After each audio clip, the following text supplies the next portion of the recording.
Allez, on est parti pour un nouvel épisode du Chouchou Cycling Club, comme tous les lundis, avec à ma compagnie Cactus et 53 et une invitée exceptionnelle, Mathilde Tritz, qui nous accompagne pour la soirée. Bonsoir à tous. Bonsoir. Bonsoir, Bonsoir. bonsoir Mathilde, bonsoir Technique, bonsoir Fly, effectivement, épisode 35 du Chouchou Cycling Club. Et on est ravis d'accueillir une de nos chouchoutes. Elle est régulièrement dans nos posts, dans nos stories. Euh, et là, elle a craqué, elle a vu Cactus ce week-end, donc elle a dit je vais. C'est ça, Mathilde, hein, j'ai bien résumé. Ah, c'est à peu près ça. J'ai vu que j'étais double chouchoute sur le week-end des France et pour fêter l'occasion, hein. Me voilà. Non, mais c'est ça, en tout cas. Donc, tu as effectivement croisé notre Cactus ce week-end. Tu as déjà eu l'occasion de croiser notre week-end aussi, j'imagine, en l'occurrence Fly. J'ai, oui, déjà eu l'occasion aussi de le croiser plusieurs fois. La première fois, c'était à la Watersley en 2024. Ouais. C'est ça, ouais. En venant de Fly, c'est étonnant. Ouais, c'est vrai que Ça, c'est, oui, c'était le c'est, moment pour aller le trouver. Je ne sais pas s'il pourrait y retourner si souvent dans les années qui viennent. on verra. Surtout si ça tombe en même temps que le Tour de France, c'est plus compliqué. Et ouais. Donc, oui, donc tu as croisé mes deux compètes. Et en fait, moi, tu m'as croisé aussi, mais je suis pas déguisé, je suis pas en costume, alors on me voit moins. Moi, je t'ai fait monter sur le podium de présentation des championnats d'Europe. Ok, bah voilà. Donc on s'est tous déjà vus. C'est ça, c'est ça, c'est ça. Alors d'ailleurs, moi, j'en profite, je commence avec une première question. Parce que tu étais sur ces championnats d'Europe euh, en Ardèche. Qu'est-ce que tu en as pensé? Comment est-ce que tu as vécu les choses? Est-ce que c'était une première pour toi ou tu avais des d'Europe ailleurs? Est-ce que le fait de les disputer en France, c'est un peu spécial? Alors, c'était déjà une première pour moi sur des championnats internationaux. Donc, j'avais eu l'occasion de courir avec l'équipe de France une fois à l'international à Biscaye-Coloréac au mois d'août, après les championnats de France. Mais un championnat international, c'était la première fois pour moi. Donc, c'est vrai qu'il y avait quand même une certaine pression que j'ai eu d'ailleurs un peu de mal à gérer et qui m'a quand même assez fatiguée la veille. Et après, sinon, dans le déroulé de course, on avait un plan de course qu'on a essayé de réaliser au mieux possible en travaillant pour notre leader. Ça a assez bien fonctionné. Thaïs termine 9e, donc c'était une belle petite satisfaction. On était toutes contentes à l'arrivée. Et sinon, c'était quand même particulier de rouler sur des championnats d'Europe à la maison, surtout que j'ai toute ma famille maternelle qui vient vraiment d'Europe et qui vient de Drôme et d'Ardèche, donc vraiment du coin des Europes. Donc j'ai pu avoir une bonne partie de ma famille qui était au sommet du Val d'Enfer et c'était assez particulier. Qu'est-ce que tu as pensé du circuit? Très dur, très très dur. Après, c'est vrai que je personnellement, je préfère les bosses un peu plus longues. Donc c'est vrai que c'était pas le plus évident pour moi. Mais non, mais c'était sinon un super beau circuit. Il y avait vraiment moyen d'avoir une belle course. Et puis ça s'est bien passé au final. Personnellement, pas forcément le résultat espéré, mais pour l'équipe, ça s'est bien passé. Donc c'était le principal. Euh, c'est sûr que tu as des questions. Eh ben, c'est-à-dire, c'est bien, je vais faire original, je vais reprendre exactement la même question, à savoir qu'est-ce que tu as pensé du circuit, mais là, je vais partir plutôt sur les championnats de France qui étaient ce week-end, justement, du circuit de Troyes, pardon. Est-ce que c'est un circuit que tu connaissais et qu'est-ce que tu en as pensé? Alors, c'est un circuit que je connais. J'avais déjà eu la chance de courir 2 fois à l'occasion des Coupes de France. Quasiment à chaque fois dans des conditions debout. De toute façon, j'ai jamais connu trop autrement. Après, c'est vrai que la veille au reco, dans une des descentes, j'avais glissé au pied de la descente, j'avais fini dans les barrières. Donc j'avais un peu d'appréhension dans les descentes. Ça m'a joué pas mal de place, enfin ça m'a coûté pas mal de place au, au début dans le premier tour, donc au début de la course. Mais sinon, c'était un beau circuit physique et technique. Et c'était vraiment un circuit intéressant à rouler. Après, voilà, je je savais que je perdais un peu de temps dans la partie plus technique, que je regagnais après dans la partie qui était un peu plus physique, mais voilà. Et donc, du coup, Mais tu il y dis, avait toute une partie, il n'y avait pas de spectateurs du côté du cinéma, du Grand Stade. Et après, une autre partie où il y avait vraiment beaucoup de spectateurs. Je ne sais pas si vous avez eu droit aussi au fumis et tout ça. Il y a vraiment plus de monde à certains endroits. C'est pas drôle ça quand on se retrouve d'un seul coup dans le calme. C'est la solitude. Je pense qu'il y a des coureurs que ça marque. C'est vrai que moi, je fais pas particulièrement attention en course. J'ai même l'habitude d'avoir des proches, des fois, qui me demandent, tu m'as entendu? Et je leur réponds honnêtement, je leur dis non, j'ai pas fait attention. Donc c'est vrai que ça m'a pas spécialement marqué. Après, ce qui m'a marqué par contre, c'est le moment où on rentre là où il y a vraiment beaucoup de monde. Parce que bah, forcément, il y a les fumigènes, donc bah, déjà, tu le sens dans la respiration. Et puis, il y a quand même vraiment pendant une petite minute où tu sais qu'il y a vraiment beaucoup de monde. Mais à l'inverse, d'un coup, passer dans un endroit où je suis toute seule, ça me marquait moins.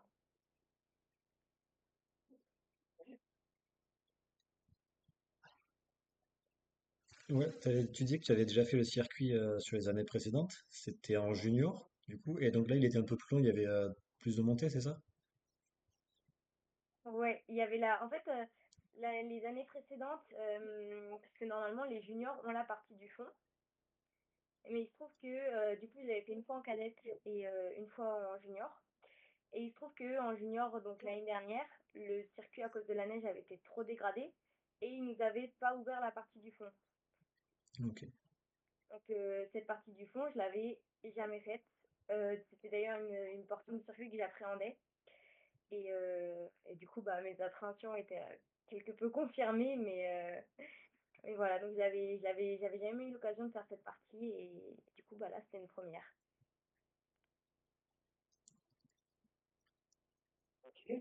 Tu avais d'autres questions sur d'autres sujets peut-être? Bah alors peut-être qui va être en lien, c'est-à-dire que est-ce que tu préfères faire un circuit que tu connais déjà ou est-ce que tu aimes bien aussi découvrir à chaque fois des nouveaux circuits? Ouais, j'aime bien découvrir des nouveaux circuits parce que les circuits qu'on connaît, on sait à quoi s'attendre. Et alors, le circuit 3 est très intéressant, mais c'est pas un circuit que j'affectionne particulièrement. Donc c'est vrai que découvrir des nouveaux circuits, je pense que je préfère quand même. Après, quand c'est au contraire des circuits qu'on connaît et qu'on affectionne, bah, ça a un petit côté rassurant parce qu'on sait que ça se passe bien, que bah, on le roule bien et donc ça nous rassure toujours un petit peu. Mais je trouve que même pour la pratique, rouler sur des circuits qui sont différents, c'est plus intéressant que se retrouver toujours face aux mêmes difficultés. Et Euh, oui. du coup, ce serait quoi ton circuit de cyclocross idéal? Mon circuit de cyclocross idéal, alors j'en ai deux que j'aime vraiment beaucoup. Un, donc, bah, le championnat de France de bagnole de l'Orne, que j'ai pu courir du coup en cadette, où c'est vraiment un circuit que j'aime beaucoup parce que les montées sont assez longues, mais il est malgré tout quand même technique, donc bah, c'est un peu ce que j'aime. Et après, sinon, c'est un circuit régional. Donc, c'est le circuit qui était support de nos championnats régionaux cette année. Donc, à Belmont-la-Loire. Et c'est un circuit qui est à la fois physique, technique. Il y a un peu tout ce qu'on recherche dans du cyclocross, des virages en dévers, des montées, des escaliers aussi. Il y a vraiment de tout. Et c'est vraiment un circuit que je trouve intéressant. Mais je suis plus quand même montée un peu longue que petit taquet court. Et puis, bah, faut que ce soit quand même technique, sinon c'est moins fun. Limite intéressé sur des circuits plus typés VTT. Avec des montées. Ouais, plus typé VTT dans ce sens-là, ouais, justement. Bah après, vu que je viens du VTT, c'est pour ça, je pense aussi que je suis plus à l'aise sur ce genre de circuit. Mais c'est aussi là que j'ai l'impression de pouvoir mieux m'exprimer. Parce que bah, bon, plus les montées sont courtes, entre guillemets, moi, j'arrive à développer mes capacités. Donc, ouais, plus, on peut dire ça comme ça, plus des circuits typés VTT. Et bon, je m'amène moi-même une transition. Euh, on est rentré directement dans le vif du sujet. Maintenant, recul, et est-ce que tu peux nous dire qui tu es, combien de temps tu fais du vélo, pourquoi tu es arrivé au vélo et qu'est-ce que tu vas faire dans le vélo, en quelques mots. Bon, bah, du coup, je m'appelle Mathilde Tritz, j'ai 18 ans. J'ai commencé le vélo vers mes 6 ans et demi, 7 ans par là. Donc j'ai tout de suite été inscrite en club et j'ai tout de suite fait de la compétition. J'ai été amenée par mon papa notamment, qui a un magasin de vélo à Chamonix, en Haute-Savoie. Que voilà, c'est vraiment notre lien à tous les deux qui a fait que bah, je me suis dirigée vers le vélo. Et puis bah, ce que j'ai apprécié, c'est déjà la compétition. Petite, je faisais vraiment du vélo pour faire de la compétition. Et puis en grandissant, j'ai aussi appris à apprécier tout l'autour du vélo, donc déjà la discipline que ça demande, le fait bah, vraiment d'avoir cette liberté quand on part rouler, c'est quand même quelque chose qu'on retrouve dans peu de sports, de pouvoir voir autant de paysages et d'être aussi libre. Enfin, je dis toujours que personnellement, je pourrais pas faire de la natation parce que on reste au même endroit et on voit pas beaucoup de paysages, donc voilà. Et voilà, du coup, c'est ma 11e année de vélo. Et je viens du VTT. Et depuis quelque temps, j'essaye de me spécialiser sur la route. Ok, ok. Question vient presque naturellement. Ça fait déjà très longtemps que tu fais du vélo. Est-ce que ça va pas peu de saturer un jour et de dire ah c'est bon, je vole quoi, j'ai fait que ça, je vais pour autre chose. Je pense qu'il y a toujours le risque que ça arrive un jour sans qu'on s'y attende. Mais le fait justement que bah, j'alterne entre les disciplines, que je fasse pas qu'une seule discipline, que je passe du VTT à la route, au cyclocross l'hiver, ça fait que je garde toujours une motivation bah, pour aller rouler, pour m'entraîner. Et puis bah, je varie les plaisirs, c'est pas les mêmes types d'entraînement, c'est pas les mêmes types de circuits, ni les mêmes courses. Et c'est vrai que pour le moment, c'est ça vraiment qui me motive et qui fait que j'ai pas eu de lassitude du tout pour le moment pour le vélo. Et je pense que si je continue à m'organiser comme ça, je risque pas d'en avoir tout de suite. Ça veut dire que tu arrives à te projeter dans le temps, sur du moyen, sur du long terme. Comment tu la vois, la Mathilde Trix, dans quelques années, qu'est-ce qu'elle a envie d'accomplir, cette Mathilde? Bah déjà, j'aimerais passer pro sur route. Donc ça, c'est un projet que j'ai du coup avec mon entraîneur et mon directeur sportif pour les années à venir. Donc, à voir quand est-ce que ça arrivera. Je me mets pas de pression là-dessus. Je sais que j'avais des propositions pour passer de la N2 à la N1 dès cette année. J'ai préféré prendre du recul et je sais que j'ai encore beaucoup de choses à apprendre sur route, donc je préfère y aller step by step. Et donc, non, après, bah, pouvoir être pro sur route, voir les opportunités que j'ai. Mais je sais qu'en tout cas, je veux continuer à pouvoir courir en cyclocross l'hiver. Et puis, bah, pourquoi pas continuer à faire du VTT un peu. Après, on sait toujours qu'avec des contrats, c'est compliqué de pouvoir aussi faire du VTT à côté. En entraînement, c'est toujours possible, mais en course, c'est un peu plus compliqué. Donc, on verra bien ce que ça dit. Mais voilà, toujours prendre du plaisir, en tout cas, c'est le plus important. Donc, pour reprendre une comparaison qui va faire plaisir à Fly, tu as envie d'être un peu la Puck Peters française en quelque sorte. Absolument. C'est tout à fait ça. C'est vrai que Non, j'ai deux idoles vraiment, enfin, qui me, deux femmes qui me fascinent dans le vélo, c'est Céline Del Carmen Alvarado et Puck Peters. Et c'est par Céline que je suis arrivée au cyclocross, c'est en la regardant courir que voilà, j'ai eu aussi envie d'essayer. Et je savais que j'avais besoin de faire quelque chose l'hiver, j'avais réfléchi au ski de fond. Puis bah au final, en regardant le cyclocross, ça a été plutôt évident. Et voilà. c'est intéressant ça. Qu'est-ce qui t'attire, qu'est-ce qui te fascine dans ces deux profils, Céline et Pucky? Alors déjà, c'est leur polyvalence, puisque bah, les deux, elles ont couru en VTT, en route, en cross. Et du coup, c'est vraiment des personnalités à qui je peux m'identifier. Et c'est vrai que Céline, l'année où j'ai commencé le cross, c'était l'année où elle gagnait tout. Elle avait été championne du monde. Du coup, pour moi, c'était super impressionnant. Et puis, Puck, on a moins d'années d'écart, entre guillemets. Donc, c'est aussi plus facile de s'identifier. Elle est plus jeune.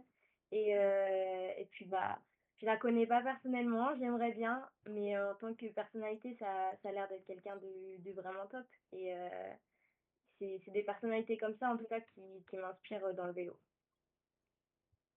Et est-ce que tu as Je déjà vais pu mettre les courir pieds contre dans le elle? plat de mon côté, mais par rapport à une Femme Van Empel, par exemple, qui a aussi dominé outrageusement la catégorie juste après Céline. Euh, comment tu perçois justement une Femme Van Empel? Pourquoi est-ce que c'est pas cette personnalité-là, et c'est plutôt la personnalité des deux autres euh, qui- C'est vrai que Van Empel, je la trouvais beaucoup plus renfermée. Enfin, dans les images, on la voit beaucoup moins ouverte. Donc, c'est plus difficile de s'imaginer pouvoir un jour rentrer en contact avec ces personnes-là pour échanger ou juste même essayer de s'identifier à ces personnes-là. Et, euh, et puis, c'est vrai qu'elle a beaucoup dominé, mais elle dominait vraiment de manière nette. Et puis après, elle a eu du coup tous ces problèmes cette année. Mais je trouve qu'il y a chez Céline et chez Puck beaucoup plus de résilience et beaucoup plus cet esprit de rien lâcher que j'ai l'impression qu'on voit un peu moins chez Van Empel, quoi. enfin, Ouais, du coup, tu parlais de ces deux coureuses, mais est-ce que tu as déjà couru contre elles? Non, j'aurais bien aimé. J'ai couru juste à l'ON août, mais du coup, il y avait Lucinda Brandt, mais elles n'étaient pas là. Mais j'aurais bien aimé. Voilà. Elles étaient peut-être censées venir, et au final, elles n'étaient pas là. Mais voilà. J'ai fait qu'un cross en Belgique cette année. Avec mon entraîneur, on a décidé première année 23, de prendre le temps aussi. Bah, pas tout mettre d'un coup. Et voilà, du coup, j'ai fait qu'un cross en Belgique et après, j'ai couru au Luxembourg. Donc voilà. tu peux nous dire qui est ton entraîneur? Ça fait 2 fois que tu en parles. Alors, c'est Nicolas Lustenou. Donc voilà, c'est le flow coaching de son nom d'entraîneur. Ouais, c'est important aussi, je pense, de mettre en avant aussi ces gens-là. C'est du monde. Mm. Non, c'est sûr, en plus, vraiment, c'est quelqu'un de super à l'écoute. Euh, j'ai commencé à m'entraîner avec lui après une période un peu compliquée où j'ai enchaîné plusieurs blessures. J'avais besoin de repartir à zéro sur de bonnes bases et il a vraiment su trouver ce qui me manquait et petit à petit, on a posé de bonnes fondations parce que c'était aussi ce qui me manquait. Enfin, si les fondations de la maison, elles sont pas solides, derrière, on a beau construire, ça tiendra pas. Et c'est un peu ce qui m'est arrivé. Et donc là, on est reparti sur de bonnes bases et puis petit à petit, on empile les briques une à une et puis ça se passe très bien. Tu, tu l'as dit, c'est ta première année chez les Espoirs. Qu'est-ce que tu as remarqué comme changement par rapport à ce que tu avais justement en junior? Bon, pour l'instant, surtout en cyclocross, j'imagine, mais même plus globalement. Alors c'est vrai que en route, j'ai pas perçu de changement particulier. Peut-être que si je cours qu'en espoir, je verrai des changements, mais sur les Coupes de France N2, on est toutes les catégories mélangées. Donc dès U19, en fait, j'ai déjà couru avec plus grande que moi. Donc je pense que sur route, j'aurai pas de changements qui me marqueront à la reprise de la saison. Par contre, en cyclocross, la marche a été assez difficile à franchir en début de saison, surtout que avec les Europes, j'ai repris un petit peu tard. J'ai remarqué déjà que ça roulait beaucoup plus fort tout le temps. Alors chez les juniors, on a Lise qui est forcément vraiment excessivement forte et qui nous mettait du coup dans le mal très rapidement sur les courses juniors, mais ça temporisait beaucoup plus rapidement. Et là, Espoir Elite, ça débranche jamais et du coup, il faut essayer de tenir le rythme. Et en fait, c'est pour entre guillemets celles qui sont un peu plus dans l'ombre des très grandes, c'est essayer de tenir le plus longtemps et de craquer le plus tard possible. Alors après, j'ai réussi à faire mes courses de manière entre guillemets bien réfléchie, où j'ai des temps autour qui sont quasiment tout le temps les mêmes. Oui. Et donc là-dessus, c'est un bon point. Mais par contre, ouais, il manque encore du rythme pour courir plus devant. Et c'est surtout ça la grosse différence avec les juniors, c'est le rythme. Et après, du coup, tu es en U23, il n'y a pas vraiment de catégorie U23, tu es directement avec les élites. Est-ce que tu aimerais qu'il y ait vraiment une catégorie U23 avec des courses rien que pour vous? Bah, sur une course comme un France, j'aurais bien aimé parce que c'est toujours compliqué et des fois on peut se retrouver dans des écarts ou dans des groupes. Bah, après un départ, je sais que là, je partais troisième ligne. Donc c'est vrai qu'au départ, il peut se passer beaucoup de choses et on peut se retrouver au final à être un peu plus derrière parce que bah, on est avec certaines élites et que bah, elles ont fait un peu des écarts. Après, c'est intéressant sur les Coupes de France de courir avec les élites, ça nous fait du rythme en plus. Et puis au moins, si on passe sur les grosses courses après, comme les courses en Belgique, toutes les courses UCI, bah, on n'est pas dépaysé. Mais pareil, le petit point qui est un peu plus difficile, c'est que du coup, bah, pour marquer des points UCI, c'est plus dur. C'est pas évident.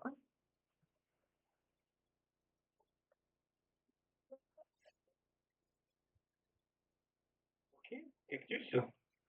Hein, eh ben, je vais prendre une question qu'on a eue sur Instagram parce qu'on a proposé aussi aux gens de poser des questions. Donc, une question, je vais dire de qui elle vient parce que c'est quelqu'un qui est quand même un peu, c'est-à-dire qui est connu dans le cyclocross, qui est Florian Ferry, donc champion de France junior l'année dernière, qui demande que retiens-tu de cette saison? Cette saison, beaucoup d'apprentissage. Donc, j'ai appris à prendre mon temps, à pas vouloir les choses trop vite. Parce que forcément, en arrivant en saison de cyclocross fin octobre, là où certaines avaient repris début septembre ou mi-septembre, bah, j'avais un petit temps de retard. Et donc à prendre mon temps. Et je sais que les années 23 élites, bah, il y a le temps. Les choses, elles sont pas obligées d'arriver tout de suite. Et puis bah, ce que je me disais, c'est que si c'est pas pour cette année, c'est pour les années d'après. Et voilà, vraiment juste apprendre cette année, voir comment ça se court et pour avoir toutes les cartes en main l'année prochaine pour courir le mieux possible.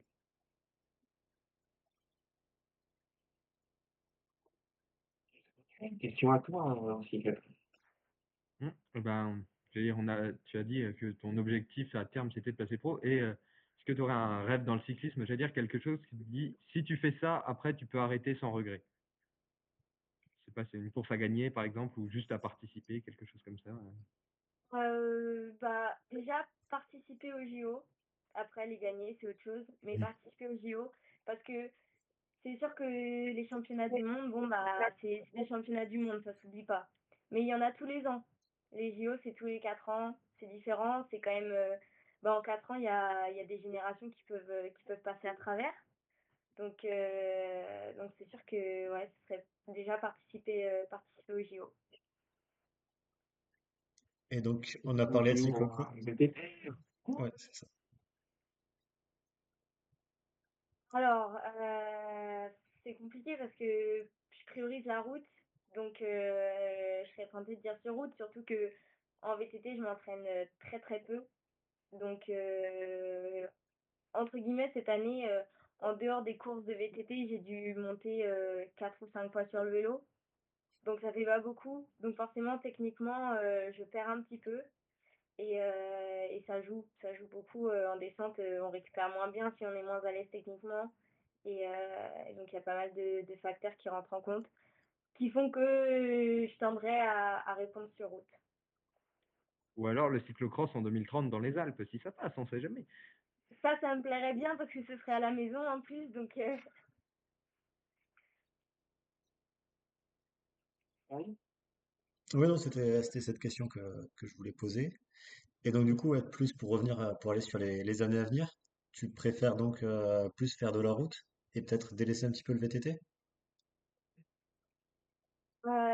c'est que c'est un choix qui a été fait parce que bah, le VTT dernièrement, en tout cas en saison 2024, je commençais à m'en lasser. Et je savais que j'avais besoin de nouveautés et je savais que je me lassais pas du vélo. J'adorais faire ça. Mais aller aux courses de VTT et m'entraîner, c'était surtout m'entraîner en VTT. Je commençais à avoir du mal, surtout que bah, j'ai beau habiter en Haute-Savoie, à Chamonix, il n'y a pas beaucoup de sentiers. Donc je suis allée toujours au même endroit, j'avais pas trop le choix. Et donc j'avais intégré la N2 de Pras-sur-Arly donc pour ma première année de route. Et j'ai commencé à découvrir du coup le milieu de la route. Ensuite, j'ai pu donc participer avec le comité Auvergne-Rhône-Alpes, notamment à la Watersley. Et en fait, j'ai découvert tout un aspect beaucoup plus d'esprit d'équipe, avec beaucoup plus de monde, rouler plus en groupe. Et ça m'a vraiment donné envie en fait de continuer dans cette voie-là. Donc peut-être qu'à un moment, ça me forcera à délaisser un peu le VTT. Mais en tout cas, je sais qu'à côté, si j'ai l'occasion d'aller courir une fois en VTT, je la saisirai parce que bah, c'est quand même quelque chose qui me tient à cœur. Est-ce qu'il y a une course en particulier qui te fait rêver? Sur route ou peu importe. N'importe. Ouais. Euh, Sur route potentiellement. alors, forcément le Tour de France. Surtout que bah, il y a quand même des épreuves de montagne avec des belles ascensions. Et à mon échelle, j'ai pas eu l'occasion encore de trop courir sur des épreuves de montagne. Donc on avait juste le Val Romé cette année qui était vraiment considéré comme épreuve de montagne. Mais j'aimerais bien pouvoir courir sur plus de courses comme ça. Et je pense quand même le Tour de France parce que bah, c'est mythique et on s'en lassera jamais, je pense. Ok, ok. Tu définis donc plutôt grimpeur, j'imagine. Ouais, c'est ça, plutôt grimpeuse. Je pense que de là où je viens, ça aide aussi. Forcément, bah, il y a que des cols autour de chez moi, donc j'ai pas trop le choix. Et puis, bah, c'est un effort que j'aime, enfin, que j'affectionne particulièrement aussi. Donc tu vas forcément être meilleur dans ces domaines-là que Céline et même Puki. Là, je vais laisser à couper. Ah, donc je disais, donc tu vas forcément être meilleur dans ces domaines-là, dans ce domaine de la montagne, que tes idoles, Céline Varado et Pep Peters. Alors, meilleure, je sais pas, parce qu'elles ont quand même un niveau qui est excellent, même si c'est pas des grimpeuses pures. Mais en tout cas, ouais, j'aimerais bien avoir. En tout cas, si je pouvais être meilleure qu'elle, si je dirais pas non, je signerais. Dans les équipes actuelles, alors, je sais que malheureusement, ça change tous les ans. Il y a malheureusement des équipes qui s'arrêtent, qui démarrent. Dans les équipes actuelles, on a ambition sans cesse de pouvoir intégrer quelle équipe française ou étrangère. J'aimerais beaucoup une équipe. Vraiment, il y a deux équipes où quand je réfléchis, je me dis j'aimerais vraiment les intégrer. Déjà, il y a IF qui, voilà, je trouve que l'image de l'équipe, c'est vraiment une belle image. Et puis, bah, c'est quand même l'équipe féminine la plus ancienne, donc il y a quand même un petit truc qui joue. Et puis bah, cette année, ils ont quand même décidé de monter une équipe cyclocross autour d'Agostino. Mais du coup, ça forcément aussi, ça titille. On se dit, bon, bah, c'est une équipe qui, là, on sait qu'on va chez IF, on est sûr de pouvoir courir en cross. Et dans la même idée, bah, du coup, Alpecin Première Tech qui forcément ils laissent leurs coureurs aller un peu où ils veulent entre guillemets, donc ça forcément pour quelqu'un comme moi qui pratique encore les trois disciplines, forcément c'est super attirant.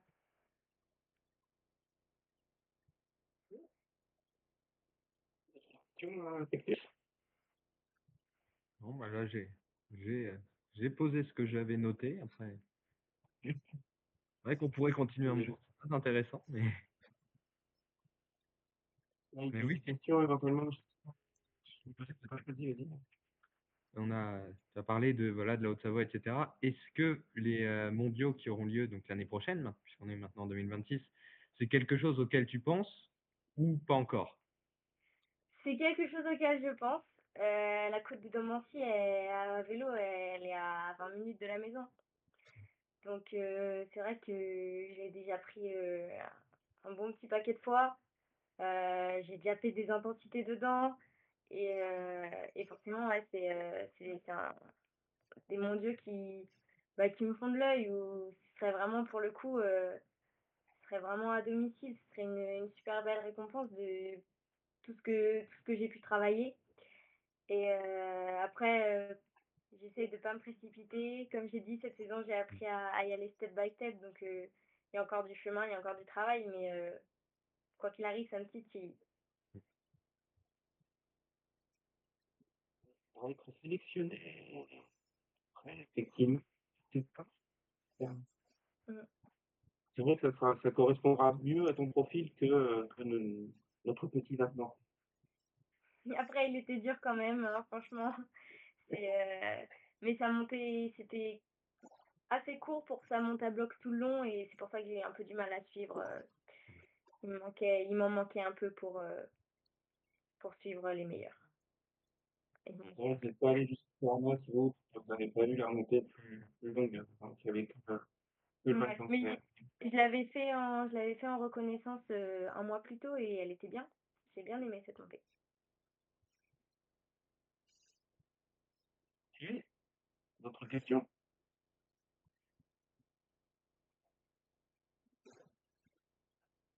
Ouais, on a Il parlé ne de... m'entend plus. Ouais, si, si. T'as parlé de ta course préférée, et vu que tu es aussi une grimpeuse, est-ce que tu as un col préféré? J'aime beaucoup les Glières. Voilà, la montée des Glières que j'ai eu l'occasion de faire quelques fois, mais que j'aime beaucoup. Et après, sinon, pareil, juste à côté de la maison, col de la Colombière, qui est long, mais qui se monte très très bien. Et hier, ça finit en chemin. Ouais, c'est ça. Le sommet, il est sur les chemins. Est-ce qu'à chaque fois que tu y vas, tu fais la partie en chemin? Ouais, ça dépend. J'ai fait une fois, j'ai fait la partie en chemin pour redescendre par l'autre versant. Et puis après, sinon, il y a quelques fois où je fais demi-tour au sommet pour redescendre par là où je suis montée pour aussi que ça fasse un tour un peu plus rapide parce que si on fait vraiment un tour par l'autre versant, selon la sortie qu'on a à faire, ça peut être un peu plus long.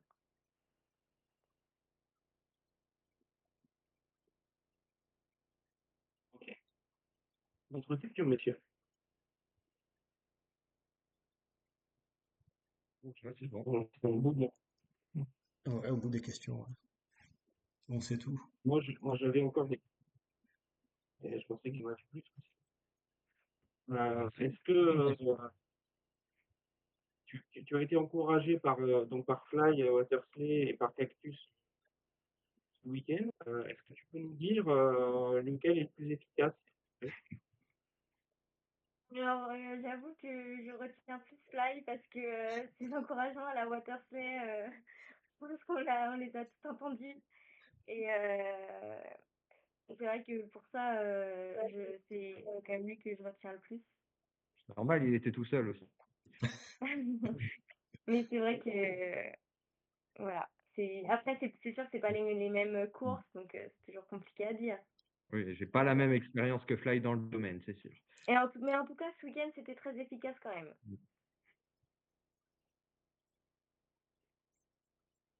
Il y a la voix encore un peu Cactus. Elise et tout. Et par contre, bon, tout ça, est-ce que tu as des encouragements justement dont tu te souviens? Tu disais tout à l'heure que toi, tu ne les entendais pas. Mais est-ce qu'il y a des fois où justement, à l'inverse, tu n'entendais pas forcément, alors, pas forcément d'encouragement dirigé sur toi en particulier, mais de manière plus générale? Il y a des fois où ça t'a marqué, où tu t'es dit, oh, Il y en a qui sont quand même bien perchés. Il y a plusieurs, ouais, il y a plusieurs fois où enfin, ça a des encouragements ont pu me marquer. Il y a une fois où j'ai été marquée, bah, c'était vis-à-vis de moi. C'est juste, mon oncle, ma tante et ma cousine qui m'ont fait la surprise de venir sur la Coupe de France au Menhir cet été et je savais pas du tout qu'ils étaient là et en fait, je les ai entendus dans la montée et là, j'ai juste réalisé que c'était eux alors que justement, c'est très rare que j'entende, et que je reconnaisse les gens quand ils m'encouragent. Là, juste, j'ai vu que c'était eux et du coup, ça m'a marquée. Et après, sinon, en course, les seuls encouragements presque que j'entends en course, c'est les encouragements de mon papa, surtout quand il est en zone. C'est un endroit où du coup, bah, en plus, quand je passe pour lui donner le vélo, forcément, on est juste à côté, donc j'ai l'oreille plus attentive. Et, et après, sinon, c'est des encouragements pour d'autres filles. Des fois, des gens qui ont des surnoms assez drôles pour encourager leurs sœurs, leurs filles. Et ça, des fois, ça marque. Petit coucou. Bah, je pense que le plus marquant, c'était Macaille. Qui disait, allez, Macaille. Ça se fait. C'était pour Furtjemakai? Moi, je sais même plus pour qui c'était. Mais oui, dans le même genre, avec Flight, on était à 3 justement en 2024. On avait eu Chouquette.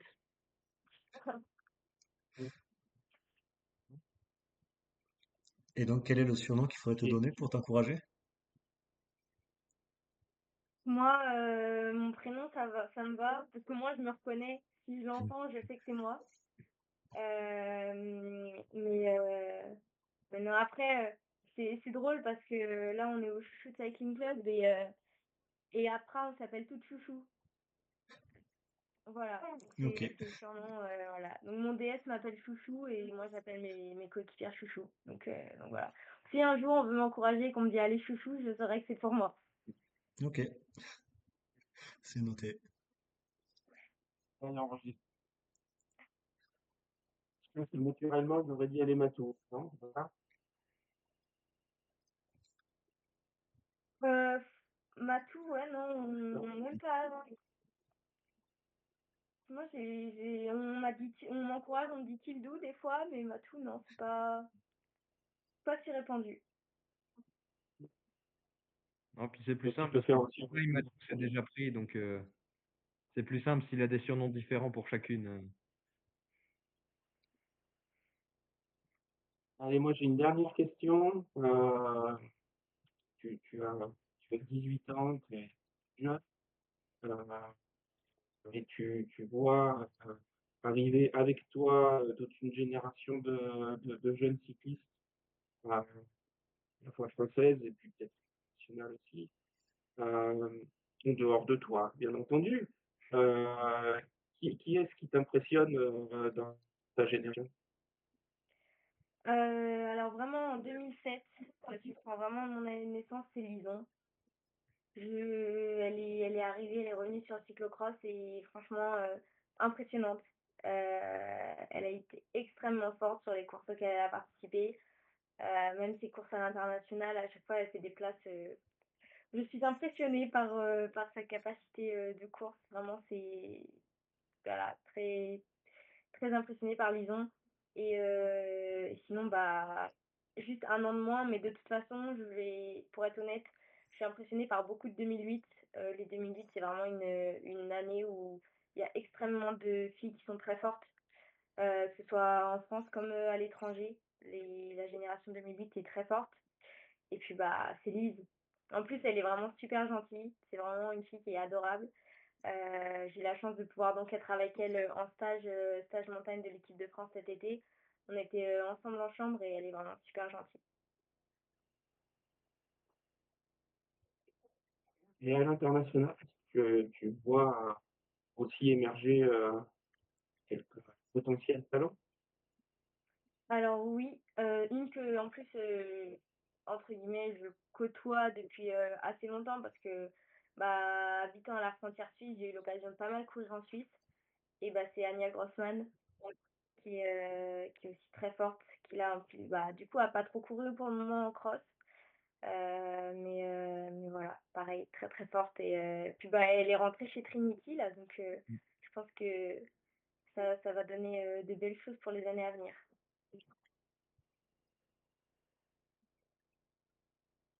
Très bien. Eh bien, écoute, je te remercie, nous te remercions Mmh. Merci. pour cette interview. Euh, D'ailleurs, si tu as des questions pour nous, faut pas hésiter, hein, y a pas de problème. On essaiera d'y répondre nous aussi. On est moins talentueux que toi sur le vélo, peut-être d'autres talents. On va prendre, tu restes un peu avec nous? Avec plaisir. Allez, bon, on va prendre le cours habituel de notre épisode et on commence, bah, comme d'habitude, par les reviews et les résultats des courses qui se sont déroulées sur la semaine écoulée. Et on commence avec Cactus qui va nous parler du championnat de France, justement, et tu pourras évidemment intervenir. Mmh. C'est ça. Donc les championnats de France qui étaient à 3 ce week-end. Donc ça a commencé samedi matin avec le relais, bon, auquel j'ai pas assisté, mais qui a vu la victoire au sprint de l'équipe tenante du titre, donc la Bourgogne-Franche-Comté, devant l'Auvergne-Rhône-Alpes et la région Grand Est. On a eu ensuite les courses cadettes, enfin donc cadettes et cadets, mais nous, comme on n'est que sur le cyclisme féminin, forcément c'est déjà plus rapide. Donc on a eu un profil qu'on a revu un peu pour la course junior le lendemain, à savoir une grande favorite, donc Justine Ménard, qui est partie en début de course et qui n'a pas été revue. Et derrière, le podium a été complété par Eva Gras pour l'Île-de-France, donc Justine Ménard, elle est pour le Grand Est, et Grand Est également pour la troisième place avec Louison Hall, qui est première année, il me semble. Donc, je disais un schéma qu'on a retrouvé puisque bah, c'était la course junior le dimanche matin qui a vu justement Lise Revol dont on parlait à l'instant, qui était la favorite, qui était la tenante du titre et qui est la championne du monde en titre, qui a elle aussi pris rapidement de l'avance en tête de course et qui n'a pas été reprise. Derrière, on a vu une belle remontée pour Zélie Lambert, qui était partie plus assez en fond de grille, mais qui est revenue chercher la médaille d'argent. Et c'est Lali Pichon qui a pris la troisième place.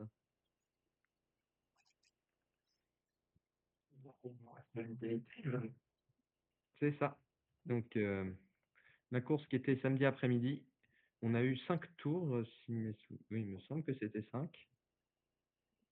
C'est ça. C'est ça. Donc on a eu au premier tour, c'est Célia Géry qui est passée en tête, enfin en tête là où je me trouvais en tout cas. Donc avec une petite avance sur Amandine Fouquenet et Hélène Clausel qui était troisième, mais qui a peu à peu lâché prise et qui va terminer plus loin. Donc au tour d'après, c'est Amandine qui est en tête, devant Célia, et on a également une belle course de Lauriane Durafour. Puis au troisième tour, eh ben, c'est Célia qui repasse devant, et cette fois elle ne va pas lâcher la tête. Donc, on a aussi une autre remontée qui est derrière, qui est d'Amandine Muller, donc qui est coéquipière justement de Célia Géry à l'Ice Bike. Au quatrième tour, on a toujours Célia Géry en tête avec 18 secondes d'avance, à peu près la seule fois de ma vie où j'ai fait un pointage, pour l'instant. Et ça se resserre, donc pas entre Célia et Amandine, mais derrière dans la lutte pour le podium. On a Amandine Muller qui remonte et qui va, je ne sais plus si c'est à ce tour-là ou dans le dernier qu'elle va passer troisième, mais elle va aller chercher ce podium au scratch. Et je sais qu'à chaque fois, je faisais une petite story pour le compte du Chouchou de Cycling Club à la fin de chaque tour. Et le temps que je commence à faire la story après le quatrième tour, il y avait déjà Célia qui arrivait. Donc j'ai fait la story en encourageant Célia en même temps. Je ne sais pas si c'est une très bonne idée pour les gens qui s'y attendent pas en regardant les stories, mais tant pis. Donc Célia Géry qui est donc passée à ce cinquième tour avec toujours cet écart de 18-19 secondes sur Amandine Fouquenet.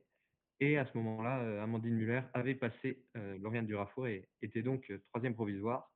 Le classement qui va rester comme ça jusqu'à la fin, donc avec la victoire de Célia Géry, qui fait un double-doublé, si on peut dire, puisqu'elle fait le doublé chez les espoirs où elle était déjà la tenante du titre, et elle fait le doublé avec la course élite.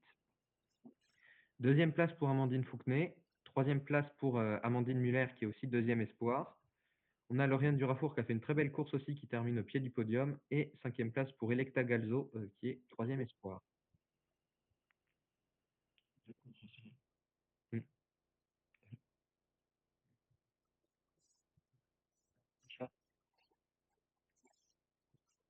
Ça t'inspire des réflexions avec un peu tout ça, style.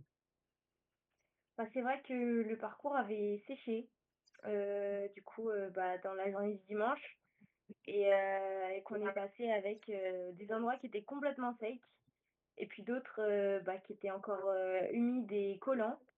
Donc, bah, c'est la course où il y a eu le plus d'écart, en termes de temps de la saison presque.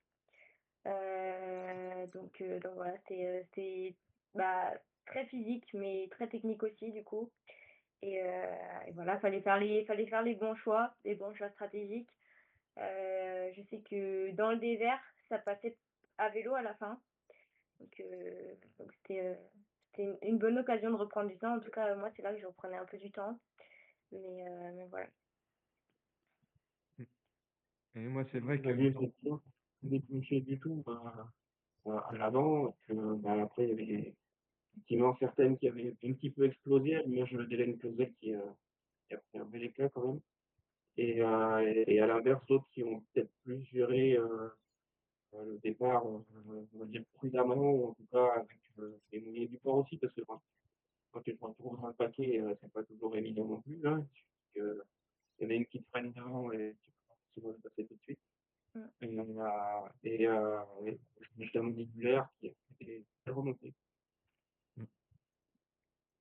et moi, c'est vrai que en tant que spectateur, je vais pas dire que j'ai pas trouvé les autres courses intéressantes, mais c'est vrai que là, il y avait plus de suspense. Il y avait moins la favorite qui part dès le début et c'est bon, c'est plié, on se bat pour le podium. Mmh. Et petite question pour toi, Mathilde, qui était en course. Est-ce que tu arrivais à suivre vraiment ce qui se passait sur le reste de la course ou tu étais vraiment juste focus sur celle qui est devant toi? Alors, j'étais assez focus sur celle qui était devant moi parce que, bah, j'ai couru, quand même quasiment tout le temps avec du monde et dans le dernier tour, mon but c'était de revenir au maximum sur, Lys Claes qui était juste devant moi.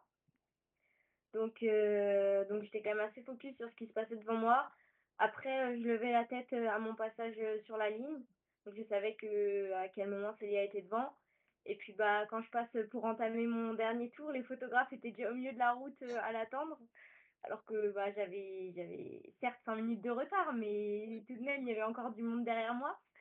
Donc de toute façon, on le voit, on n'est pas nombreuses à avoir terminé la course.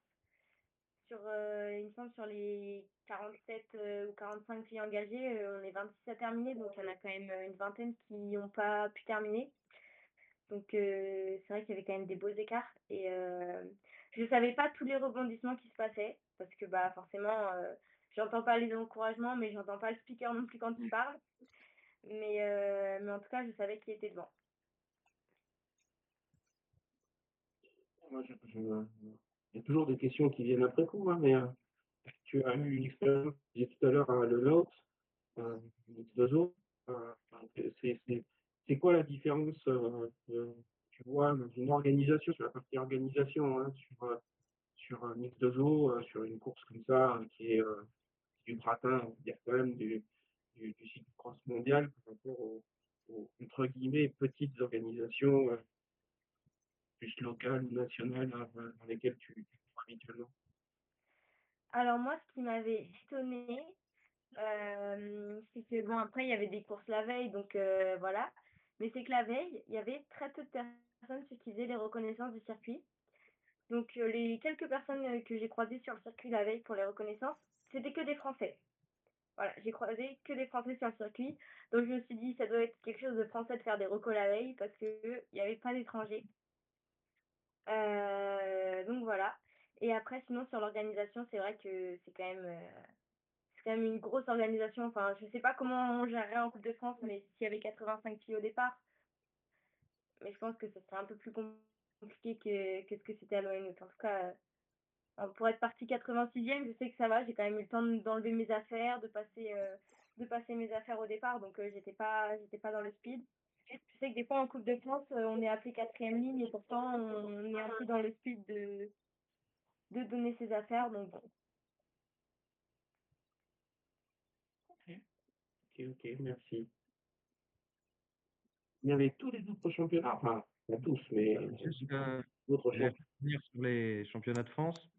Euh, avoir une pensée, si on peut dire, pour Claire Henrion, qui était ma chouchoute pour la course junior et qui, dès le premier tour, est tombée quasiment juste devant moi, qui a tapé la tête assez fort, malheureusement, et qui a abandonné quelques minutes plus tard. Mais oui, ça faisait assez mal au cœur de la voir se battre pour continuer et finalement arrêter, et, et ce qui était la bonne décision, forcément. Mais voilà.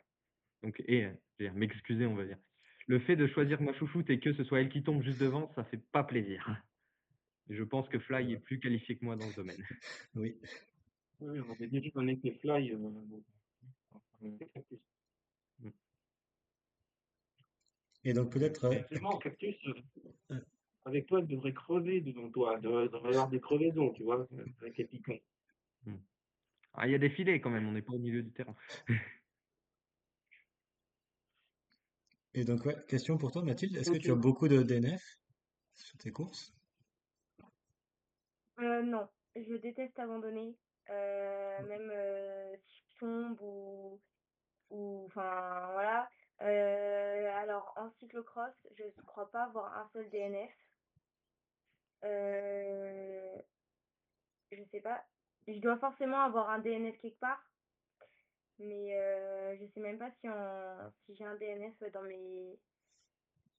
J'ai un DNF, enfin du coup un DNS au Gévaudan, parce que je suis tombée sur la première étape du Tour du Gévaudan et j'ai pas pu prendre le départ le lendemain. Mais, mais en tout cas, c'est quelque chose que j'aime pas du tout. Donc si vraiment j'ai un DNF quelque part, c'est que vraiment il y avait un souci. C'est que je pouvais vraiment pas partir. On est pour exemple en Espagne, c'était début novembre. Je suis tombée au début du deuxième tour, je casse le dérailleur, donc j'ai dû courir jusqu'à la zone technique. Et pourtant, bah, j'ai quand même réussi à faire toute ma course, donc je termine loin. Parce que bah, c'était un circuit en plus très rapide, donc dès qu'on perdait le contact, on perdait vite du terrain. Mais voilà, mais c'est quelque chose que j'aime pas du tout. Donc en tout cas, si un jour j'ai un DNF, c'est que vraiment il y a eu un gros souci.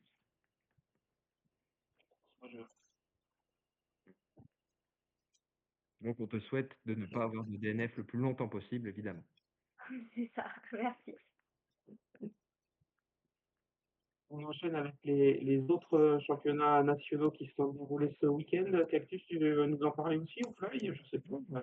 C'est plus. Vraiment, d'habitude, c'est plus. On se débrouille de toute façon. Ouais, allons-y. On commence par quoi? Les pipards. Allez. C'est pas le commencement, ça fera plaisir à Mathilde en plus. Moi, un Fly. Vas-y, bon, du coup, bah ouais, c'était ces deux chouchoutes qui ont pris les deux premières places, puisque c'est Lionel Carmen Alvarado qui s'impose devant Puck Peters. On a toujours la même, hein, Lucinda Brandt qui continue sa série de podiums. On ne sait pas jusqu'à quand est-ce qu'elle va s'arrêter, mais voilà, elle est toujours là. Donc voilà, donc Puck qui était championne des Pays-Bas l'année dernière. Céline, je ne sais pas si elle avait gagné déjà les années précédentes. Il me semble que oui, mais je vais quand même aller vérifier. Vous gagnez tout. Vous êtes championne nationale aussi. Bah, pas forcément, parce que bah, je veux dire, on voit cette année avec Lucinda Brandt qui gagne beaucoup, bah, qui gagne pas là. On peut avoir aussi des cas où elle participe pas tout simplement. C'est-à-dire pour prendre le cas des hommes, bah, Van Der Poel qui écrase tout, il y va pas, donc forcément il peut pas être champion.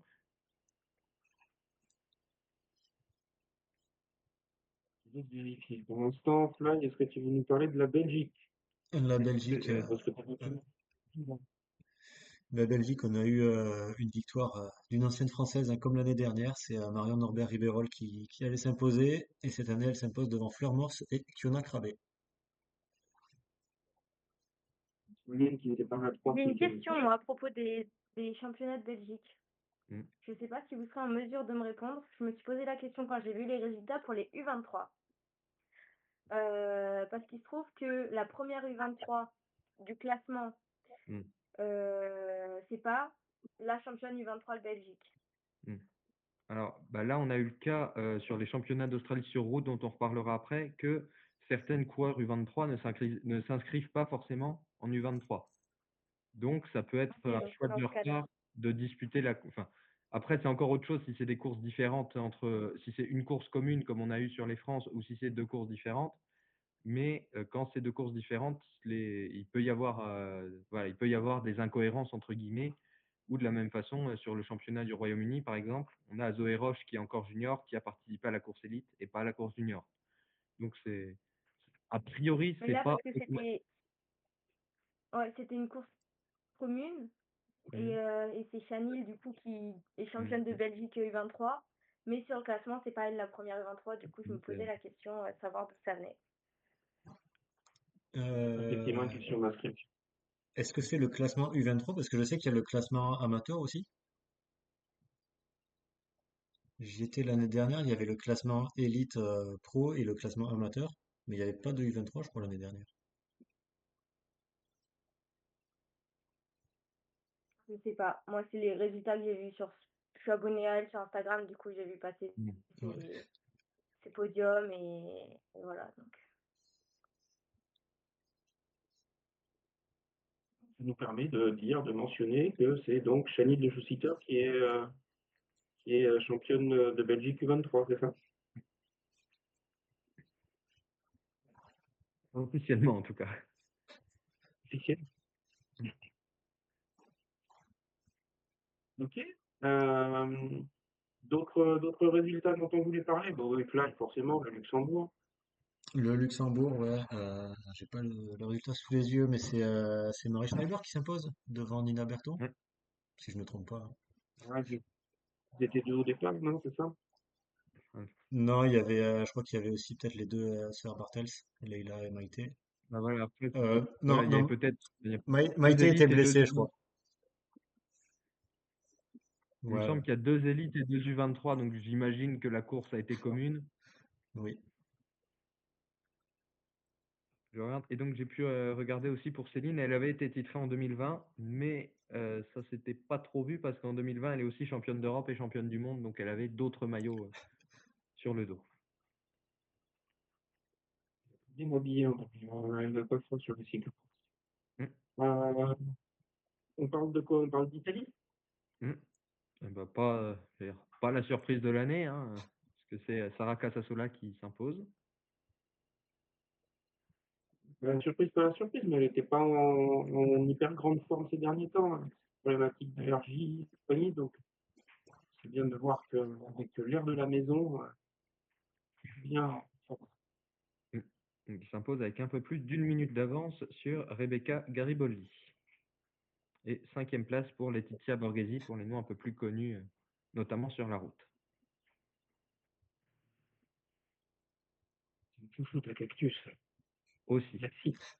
Euh, D'ailleurs, en petite surprise, on peut mentionner que Yolanda Neff, qui a fait top 5 en Coupe du Monde, n'est pas championne de Suisse. Elle a été battue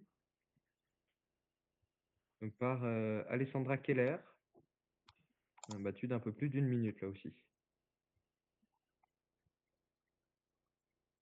Un cours qui est aussi vététiste que rapide. Comment est-ce que ouais, je vais demander une analyse, mais comment est-ce que tu comprends les résultats de Yolanda Neff? Moi, je elle fait un peu yo-yo. Il y a des courses sur lesquelles elle performe vraiment très très bien et d'autres où elle semble passer complètement à côté de la course. Est-ce que c'est vraiment lié au terrain en lui-même, au type de quoi ça peut être dû?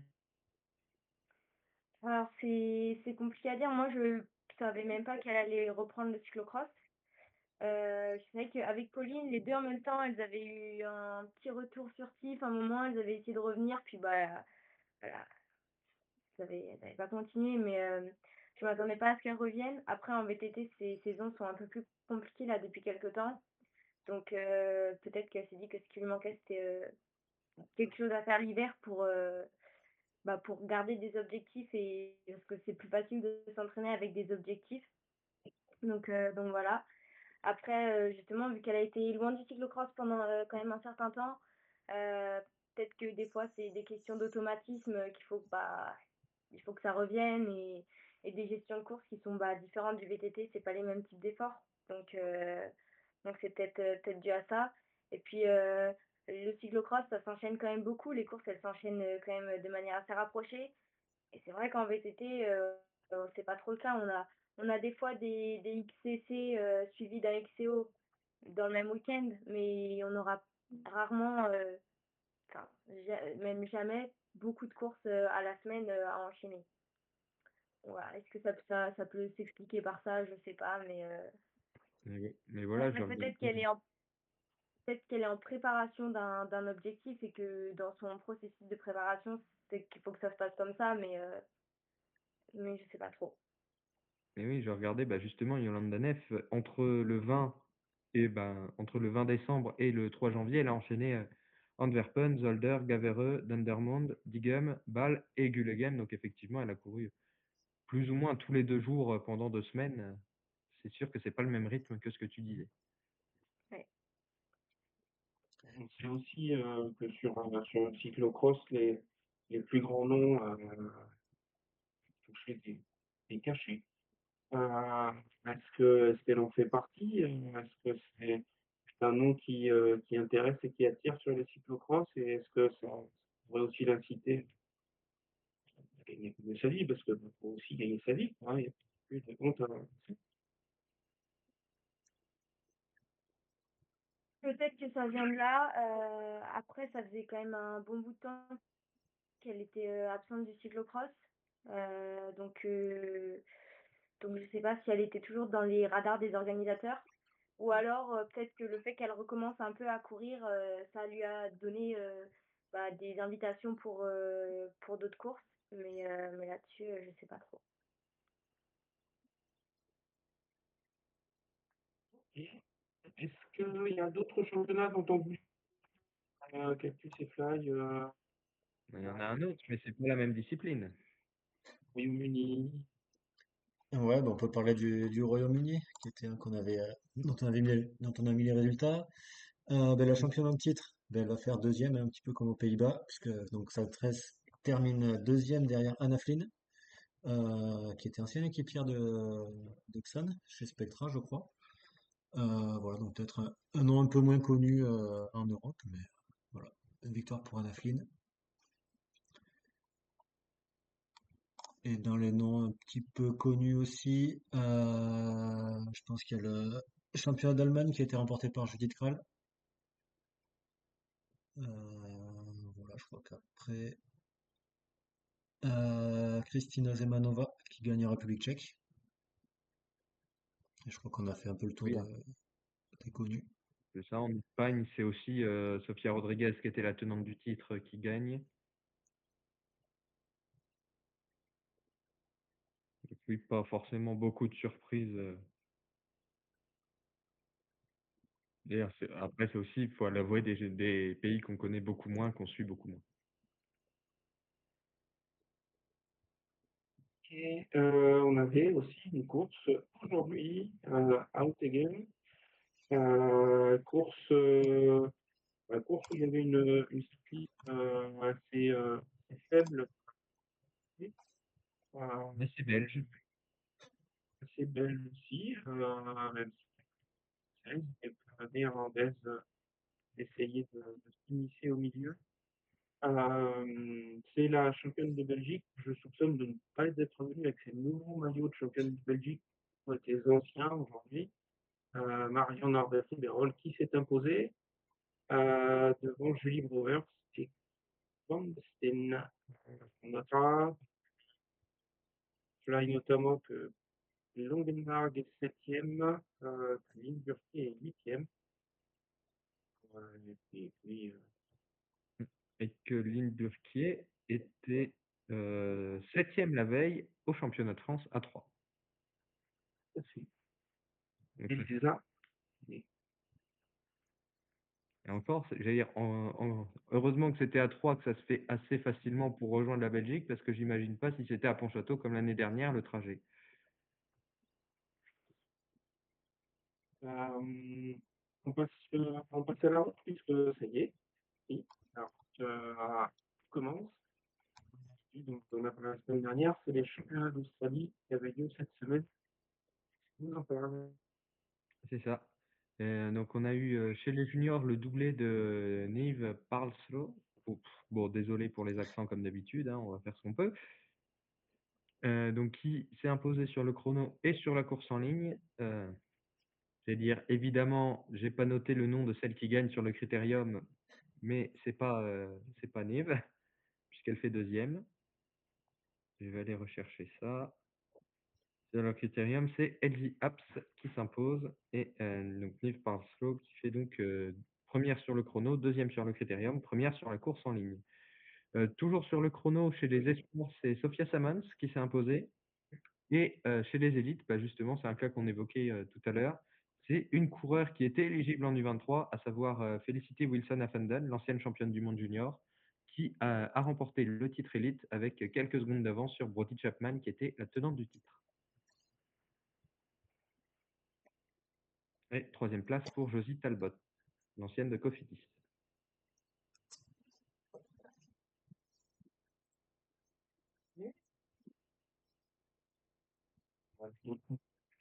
Cactus? Donc après ça, on a eu les critériums qui ont été remportés par, je l'ai dit, par LG Apps chez les juniors et par Ruby Roseman Gannon pour la course élite. Il me semble qu'il n'y avait qu'une seule course élite U23, mais je suis pas du tout sûr. Et a priori, la première U23, c'est Lucinda Stewart qui est sixième. Donc je suppose que c'est elle qui a remporté le titre du critérium U23, mais je suis vraiment pas sûr. Peut-être que Fly pourra confirmer. Non, j'ai pas plus d'infos. Peut-être que Fly pourra chercher le temps qu'on passe à la course en ligne Elite U23. Donc, course en ligne qui a été remportée par Mackenzie Coupland, donc qui est une locale, qui est de la région de Perth où se tenaient ces championnats. Donc, Mackenzie Coupland, elle est arrivée justement il y a quelques jours dans la World Tour Live Alula, puisqu'elle était dans la Devo encore ces dernières années. Donc, et elle était éligible au titre espoir. Elle remporte donc ce titre espoir. Deuxième place pour une autre Liv, donc Ruby Roseman Gannon, qui bat au sprint Nive Bradbury pour cette médaille d'argent. Et donc Bradbury prend la troisième place.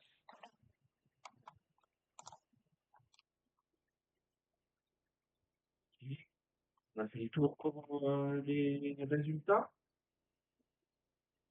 Il y a d'autres résultats à nous. Eh ben, écoute, c'est tout bon. On va passer au preview. Des courses qui vont se dérouler sur la semaine à venir. Et on commence avec du cyclocross, la sixième étape de la Coupe du Monde, la Suite d'Orme en Espagne. Exactement, ouais, ça sera la manche numéro 10, et il y en a 12, je crois, si c'est le bon compte. Donc ben voilà, ben c'est direction l'Espagne, un peu de soleil. Euh, alors on n'a pas les start-list hein, comme d'habitude. Donc voilà, je vous laisse avec ça.